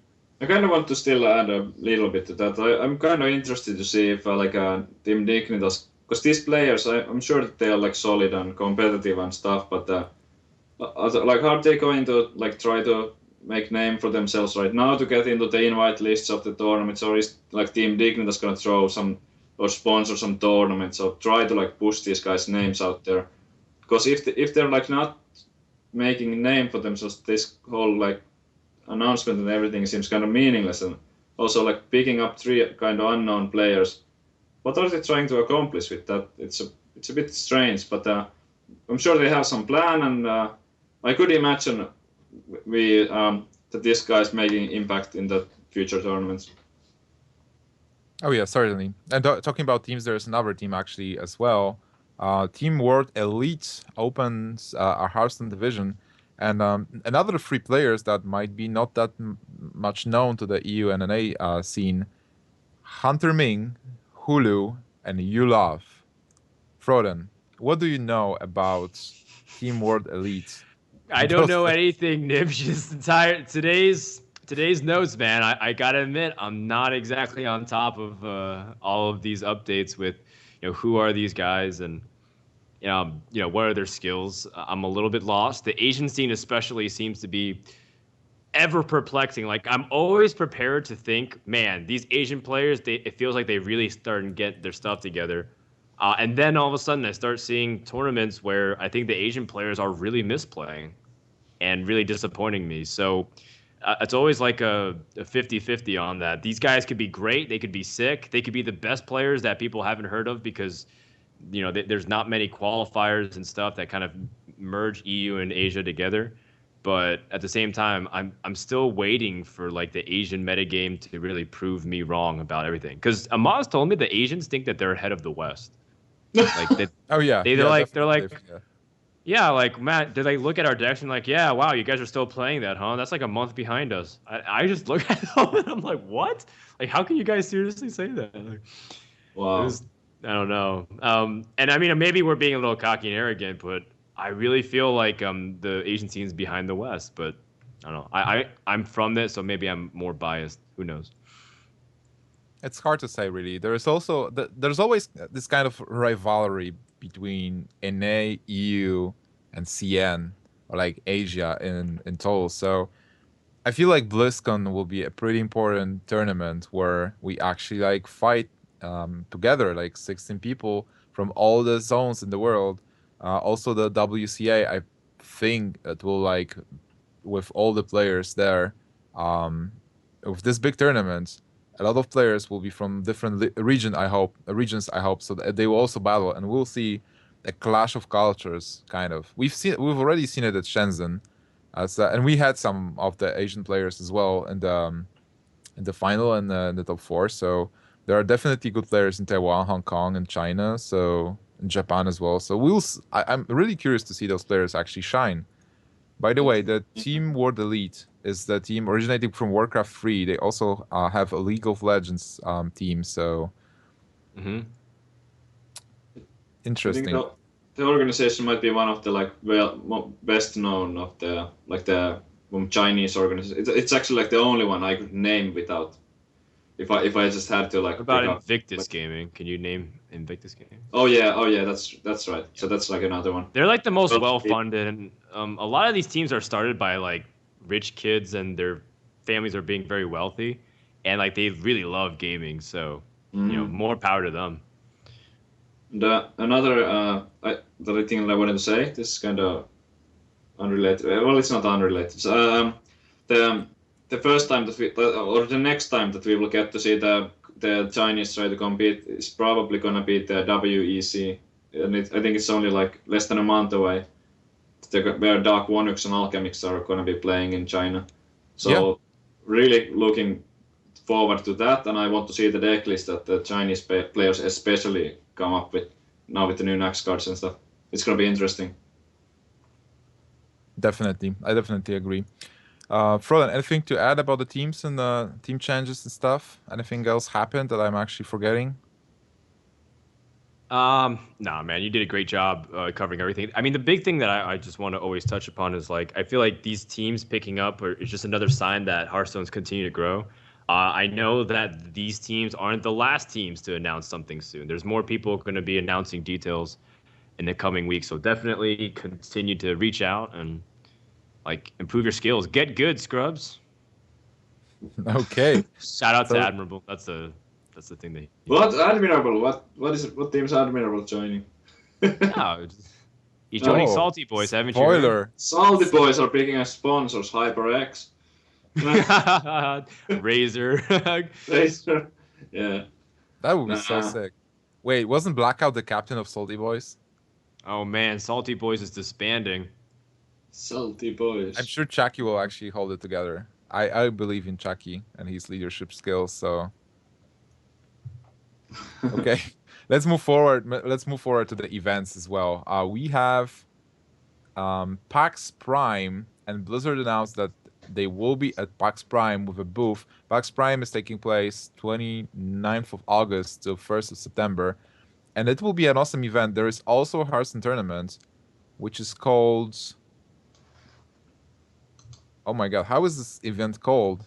I just need to check. Collegiate? Hearthstone Open? CHO? Did I pronounce it correctly? Oh, the collegiate.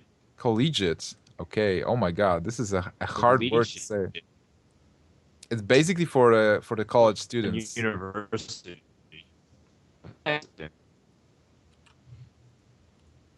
Basically, So what? Did it open? Any college student can enter. so basically what I know is Frodan is that breaking up. I can't hear Frodan. yeah, Frodan's breaking up. Anyways, the collegiate tournament. If you're a student in NA, and if you have an NA account, you can actually enter. There is a second edition. There was a first edition. I don't exactly remember who won it. Louis, maybe Louis. Z-Rusher. Okay, Z-Rusher was the winner of the first one. So Frodan, do you know more about this tournament? It's kind of me being in Europe and not really knowing the college system in NA. It's kind of counterintuitive. So can you actually share some information? It's like you can win 5,000 USD in college scholarship, or how does it actually work? Yeah, so they basically it's $5,000 essentially. The scholarship would go towards your college funds, like books and costs of like living, a dormitory. And in college, in the U.S., they like to give abilities to pay for people's universities because surprise, surprise, university is actually really expensive. Not like Europe where you guys can just sign out a form and call yourself a student and not actually have to do much. It's not an insult to the European system. It's actually like I love the European system. It's great. But a lot of times, the quite unfortunate reality is that university costs a lot in the United States. So these guys are offering a scholarship for people to play for, and Hearthstone is one of those games. Perfect. So like studying in Hearthstone at the same time, and we'll have two cool casters, by the way, Reels and Amaz. And what's interesting, those players were actually playing in the final yesterday. Savjz, what do you Yeah. think about this tournament? The Um, collegiate? I feel like I need to like try to figure out if I can be both on the Salty Boys and Team Liquid because I've been waiting for NA scene to kind of pick it up and there to be some kind of big events so I could get to maybe travel there and kick some ass in Hearthstone and then they do this announcement. No, we have a cool tournament, and then it's like blocked from all the Europeans again. That's like second event they do, so that's a pretty sad kinda. And like the Europe, it's still cool that Europe is like the central of like Hearthstone and like it's here's a lot more stuff happening and stuff. But I would have loved to participate at PAX, so a bit sad about that. But I think that. Well, I kind of already knew about this, like Amas casting and stuff, but yeah, it's gonna be really interesting. Uh, I don't even know. I don't think there's that many. Like, there's gonna be a bunch of unknowns, and nobody's gonna watch it still, probably.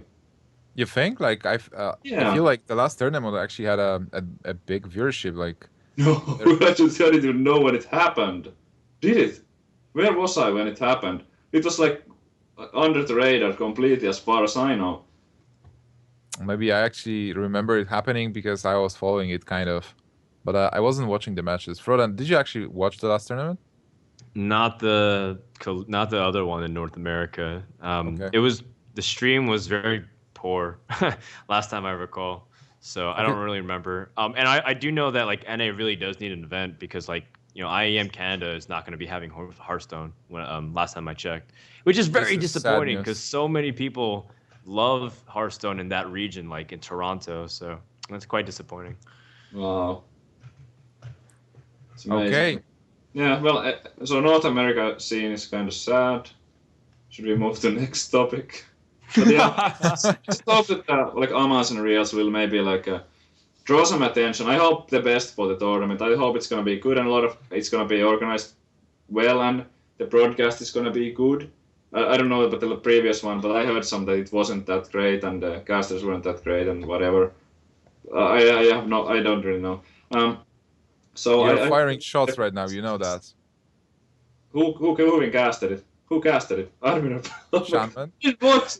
Do casters make that big of a difference for you, Savjz? I didn't watch that. I don't know. I mean, but You didn't watch the tournament and you say the casters were That's the bad. highest Like, pitch your come voice on. has ever gotten. Oh my God, Savjz is under fire. okay. I should have not said anything about the production of stuff that I did not actually watch myself. So Yes. I'm trying to take it back. I can't anymore, but I'm sorry. Anyway, I'm just salty about not getting to North America. Okay, so I'm just Wait. taking shots I like can this. actually cheer you up because the next topic is about the tournament where you actually have a chance to participate in North America. It's about BlizzCon, and so Blizzard announced the qualifiers for the Southeast Asia community.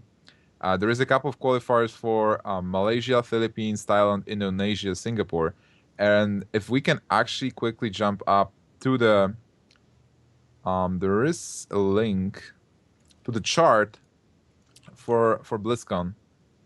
Who actually qualifies for BlizzCon and from where and how to qualify for BlizzCon? Because BlizzCon is happening in what, 3 months from now? And Something like that. yeah, so right now talking about BlizzCon, we have 2 players from Taiwan already qualified. So we have 2 players out of 16. There are still 2 players from Korea. I feel like they actually played as well. Do we know the Korean players? Probably not. But the 2 players from Taiwan, 2 players from Korea. And right now, this month, 4 players from China will be decided, I guess, with all the qualifiers that will be happening. And then in September, we'll have the European qualifier and the NA qualifier. So Savjz, if you want to play in NA, you better qualify for the top 4 spots from Europe, unless you actually play on NA. Can you decide? Can you play in one of? You can choose, right? I haven't qualified on EU, so right now it looks like I'll be playing on NA. There's like oh, is there dates for the tournament, the qualifier tournaments? Because I was like looking at it, and when it kind of ends, and when you have to accept the qualifier thing, it's like same time as World Cyber Arena, I think. It was pretty weird, but I don't think there's dates for the actual tournament, and I'm sure Blizzard is smarter than to put them at the same time. But Oh yeah, definitely.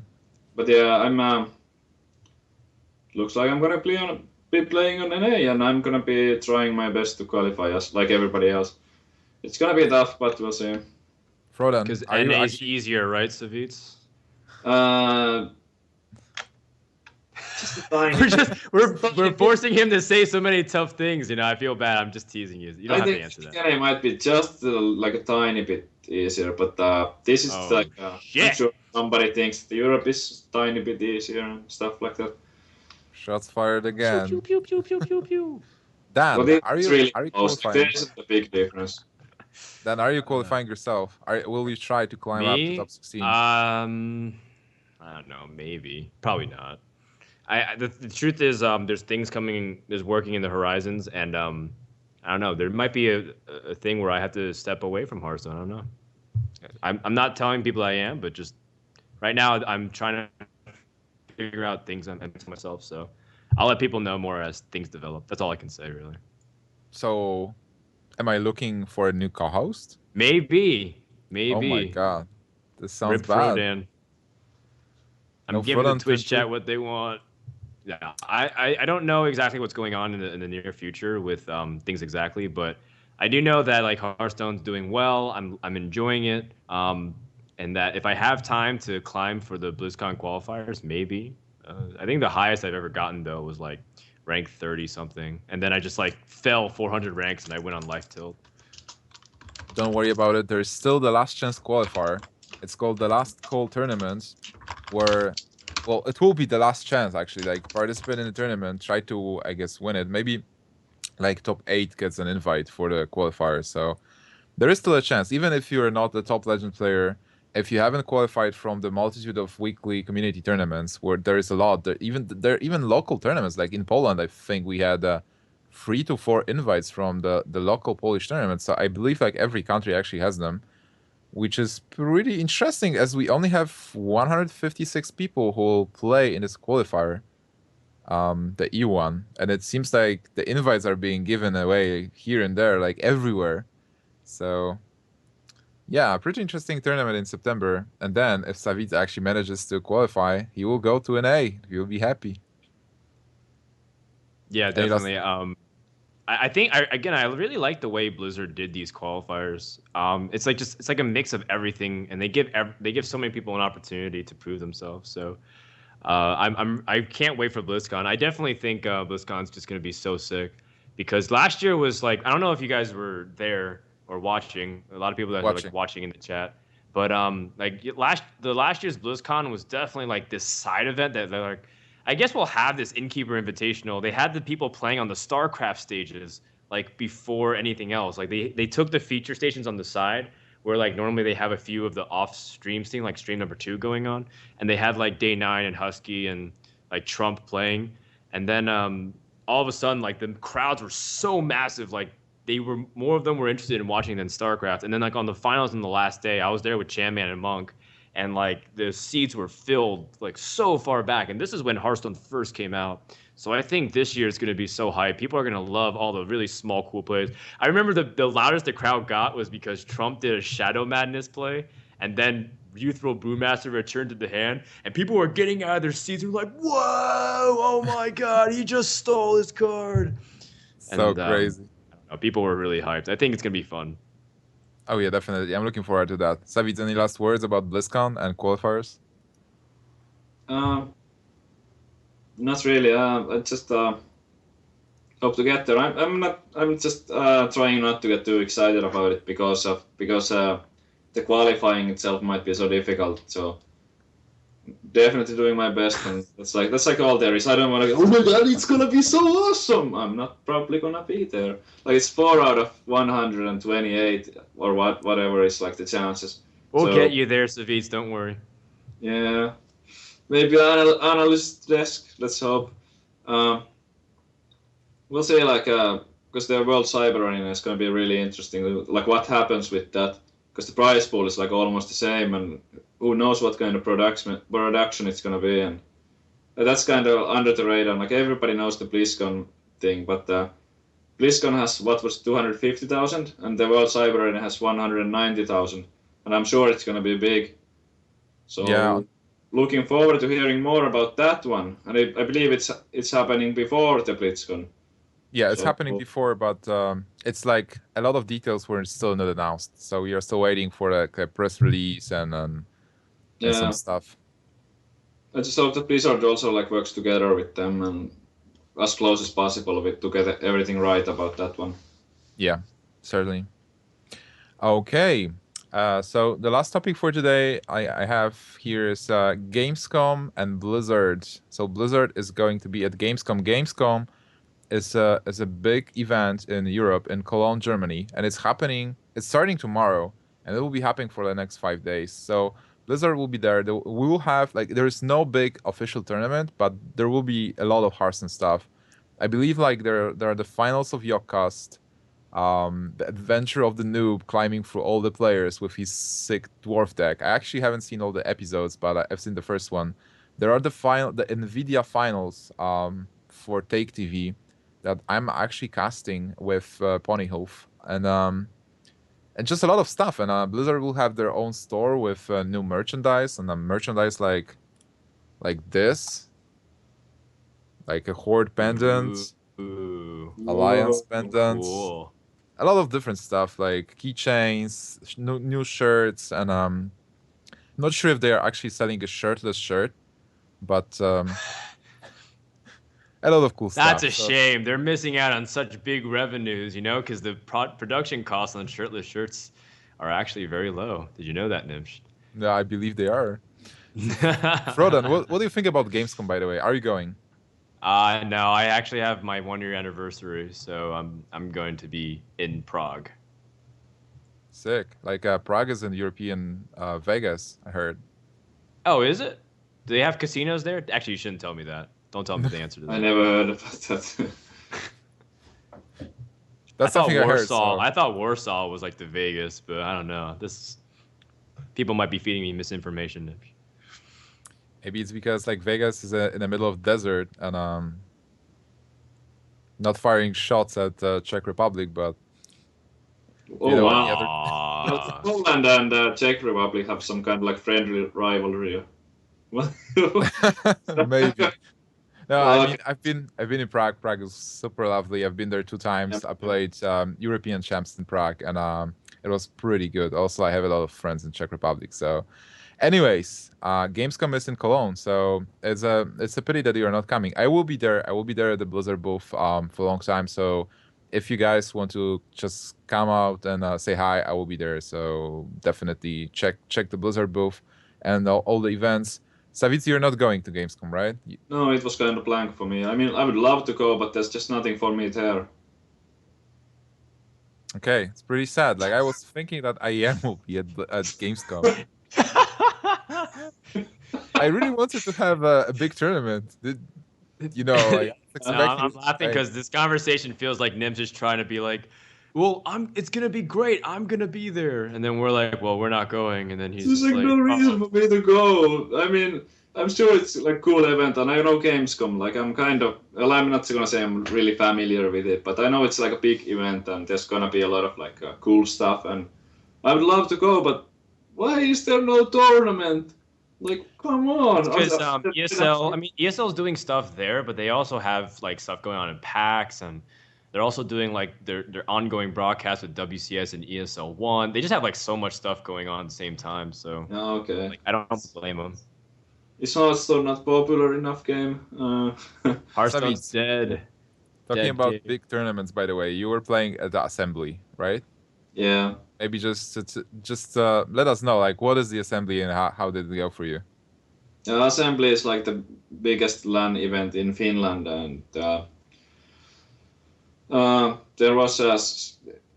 It's kind of like a DreamHack, but it's smaller. DreamHack is bigger. I mean, there were a lot of like Finnish people and stuff, and there was 16-player Hearthstone tournament, which was like 350 euros and a spot to Azerbaijan, some IESF tournament, which should be like 10,000 in prize pool, I believe. So it was like qualifier in a way. Yeah. So I ended up winning the whole thing, and I qualified to Azerbaijan. I guess I'm going there in Congrats. November or something. Cool. The IESF, it's not. I don't know much about it. I don't even know where I qualified, but apparently it's been like the event has happened on like many years and stuff, but not in Azerbaijan before, I believe. There might not be like players from every country, and the competition might not be very fierce. I have no idea. We'll see if there are top players or not. But I was told that it might be easy money, but I don't know what countries even do these qualifiers and what. Shots fired what- again. I don't know. I don't know. You are Like, so ruthless today, Savjz. I love it. There I can- love Trying it. to- like if they run a qualifier in Poland, I know there's gonna be like your Lothar probably or somebody else who's good. If they do German qualifiers, there's gonna be good players no matter who qualifies. But I don't know. Like I have no idea if there's like a. It's kind of all a mystery to me right now. But yeah, I guess I'm going to Azerbaijan. Cool. I hope I'm going to. to See you there, I'm then. going to another country that I don't even know if they play Hearthstone, but it's gonna be easy. TLDR, what Savjz just said. Boom. Oh my Basically, god. yeah. Oh, Okay, he's just tired, I guess. Guys, I've So many think that shots. that's all I had for today. So, do you have any other topics you want to talk about? Are we gonna do a Q&A with Savjz? Yeah, definitely we can do it. So, guys, if you have any questions for Savjz, just type in chat, and yeah, and we'll just pick a couple of questions and ask Savjz. Don't ask Savjz about Azerbaijan, I guess. well, I don't know what to answer that. So. Well, I mean, they'll ask questions in the chat. They also can send a message to us like on Twitter or something if they're watching, but they don't have like a Twitch account for some reason. I can completely identify with you if you don't want to enter the cesspool of the Twitch chat, but Yeah, sure. I can pick some stuff from. Oh, you pick questions for me there. Is there? I can answer like. I have a question before we get the questions. By the way, is Liquid picking any more players, or is 2 players enough? We are looking into picking more players, yes, but we are not. Well, I'm not picking the players, so I guess it would be. Maybe, but they do ask me like, what do I think and who would I think would fit. But it's not being done in any kind of rush. We are not trying to rush it and by this day we have to have 5 players ready. But yes, Team Liquid is definitely open to picking up more players if they are perfect players, like and good matches like come along. I mean, like if we can figure out like who would be interested in joining and who would fit into the Team Liquid, into Team Liquid, like both personality wise and skill wise. They do the selection thing pretty carefully. Let's just say that. Like if you're only like really good, you might still not be someone who they want, and it's a bit weird. Like oh my god, no more shots. I'm not gonna. oh, come on, one more. I have a question that Almost someone there. asked for you. We're almost there. Okay. So close. Personality is important. Yes. Yes. Okay.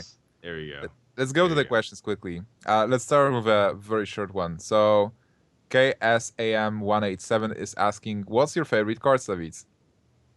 My favorite card.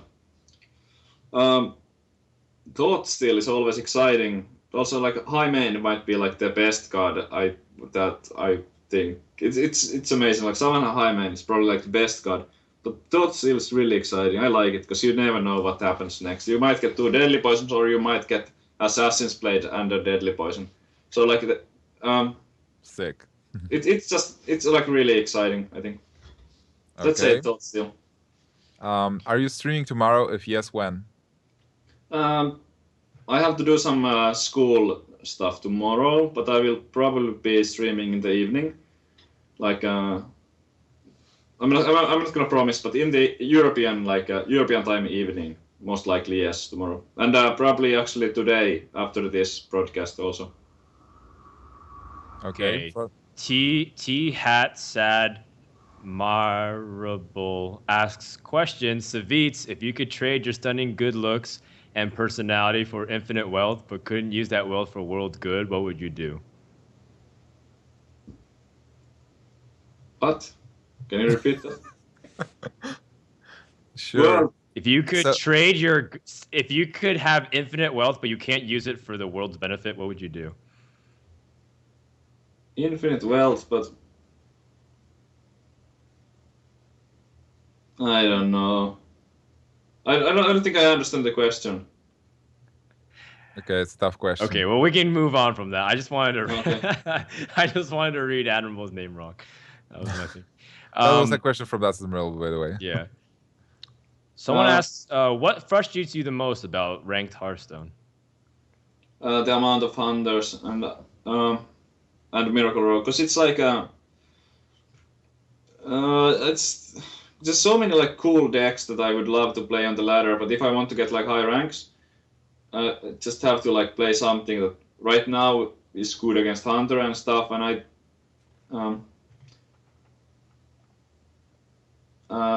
not firing shots against game designers.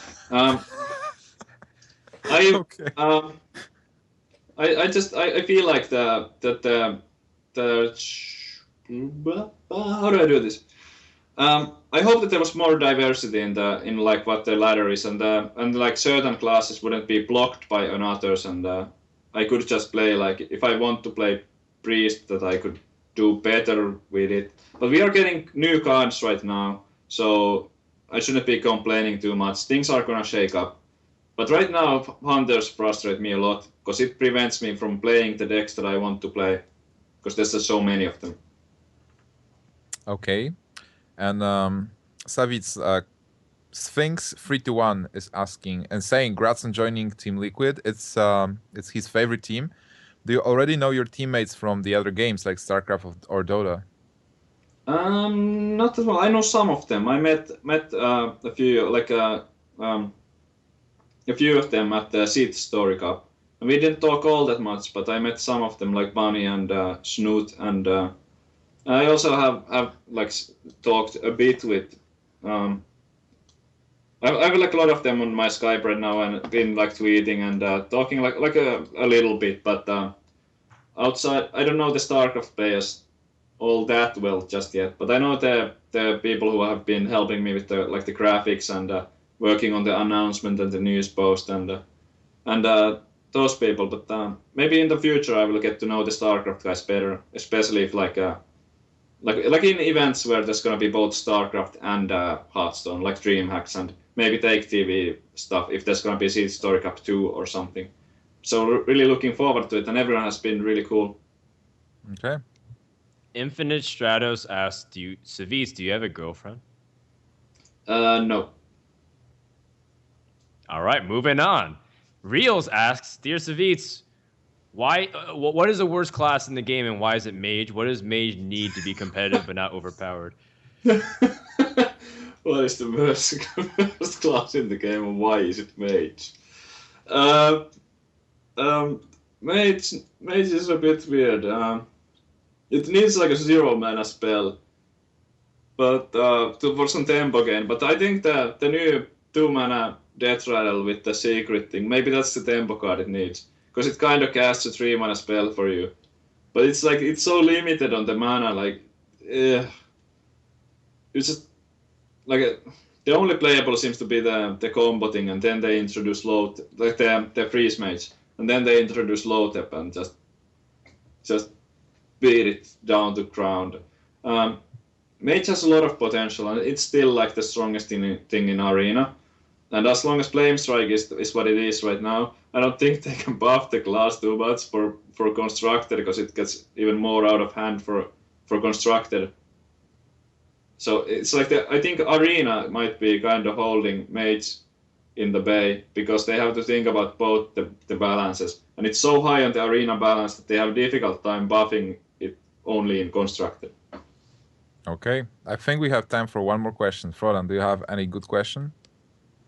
I got a message on Twitter by Necrodius. He asked, Savjz, what's the best way to approach a team and ask them to join? Contacts, like to join a team. Like you should like know somebody. It's really weird if you just start from like nothing and just send like an email. It doesn't work like that. You need to know somebody who knows somebody else, and that's kind of how I think it works. And like me and Amas, we are not picking the players for Team Liquids like straight up, but they do like. It would be really unlikely for Team Liquid to pick somebody that me and Reals, oh my god, it's reading Reals' name on the chat, that me and Amas don't like at all and stuff. So it's like, I don't know. You should just like, yeah, I don't know, friends.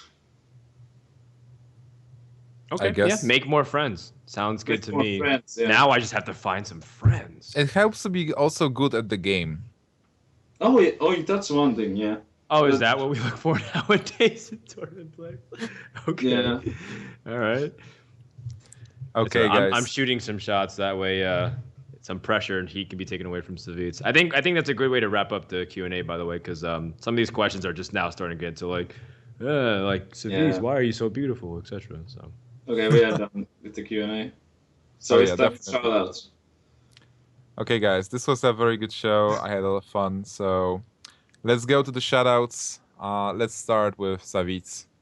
Okay, shout out to That's Admirable. I actually didn't even know. I honestly didn't know you casted the previous one.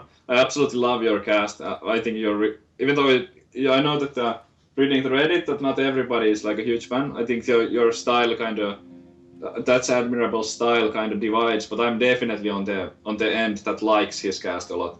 I really hope that Admirable is gonna keep casting. Nothing wrong with you guys casting, but I just wanted to give a shout out to Admiral because it sounded like really rude what I said earlier that it might have not been good or something. Because I actually truly didn't know. No Also shots shout out to everybody in Team Liquid and especially to Amas. I've been like this like first week and stuff in Team Liquid has been really good and it's looking really bright. I mean the future with Hearthstone and the team and everything. I'm just so happy right now. Frodan. Shout out to Gnimsh for hosting and producing the show. Basically, I was kind of occupied by Deck Wars, and he's been really flexible in allowing me to do that. Shout out to my team, Tempo Storm. I'm really sad Reyna didn't win today. I'm kind of sad Reyna hasn't won in a while, but he's taken this as motivation to continue to practice, so don't worry, he'll be back. In the meantime, pay attention to the rest of what Tempo Storm's doing because those guys are absolute monsters. So you can check out all their stuff at tempostorm.com. And you can follow me at Frodan, where you can ask me pretty much anything. I think people are confused. They think that I'm leaving Hearthstone. I didn't say that. I'm saying that there's a possibility where I might have to step a little bit further back away from commentary. But that's only a situation that might come up. It depends on how things pan out. I'll let you guys know because people are asking me a lot about what's going to happen post ESGN, and I think something will come up soon. Okay, good to hear. And from my side, shoutouts to Cloud9 as well as the sponsors, HyperX, Logitech, Air4 Reserve, Alienware, Low Class, Need for Speed, Homejoy, and Sidequick. Also, remember, guys, the VOD will be available today. We will have Deck Wars on Friday. Not Deck Wars. We had Deck Wars, so shout out to Amas for winning Deck Wars. We'll have the King of the Hill on Friday. This time it will be Transit, the Korean pro that won versus Savjz, versus DKMR Brad, who was actually our guest a couple of episodes before. Remember that we still have the coaching stuff on site. We have some new people added, Backspace, Thais, Firebats, and Blackout. So you can also check out the coaching from those guys, the Team Dignitas Blackout coaching. That will be pretty amazing. And basically that's it. Frodan, is there anything else we should say? Yeah, today was Tuesday, so we had a show, but next week it should be Wednesday, so everything will resume. We'll have 2 wings of fun stuff to talk about, the impact of Construct, as well as the final quarter. I don't know what it's called. So check it out, and we'll be back next Wednesday. Sign us Okay. off, Gnimsh. Maybe can I say one more thing? Actually, can you hear me? Yes, you can, Savjz, always. I yeah. smile when you open Fire your mouth. more shots, Please. go. Enlighten me. Yeah, so I think I'm gonna stream after this broadcast. So if anybody wants to like tune in, twitch.tv/Liquid Savjz. I'm gonna stream the new quarter and then probably gonna be working on Warrior. So I'm gonna stream at least for like a few hours, I think. Yeah, that's all. Thanks. Perfect. Thank you so much, Savjz. Thank you, Frodan. And shout outs to Simon, who was doing the production of this episode. And we'll be back next week. Peace.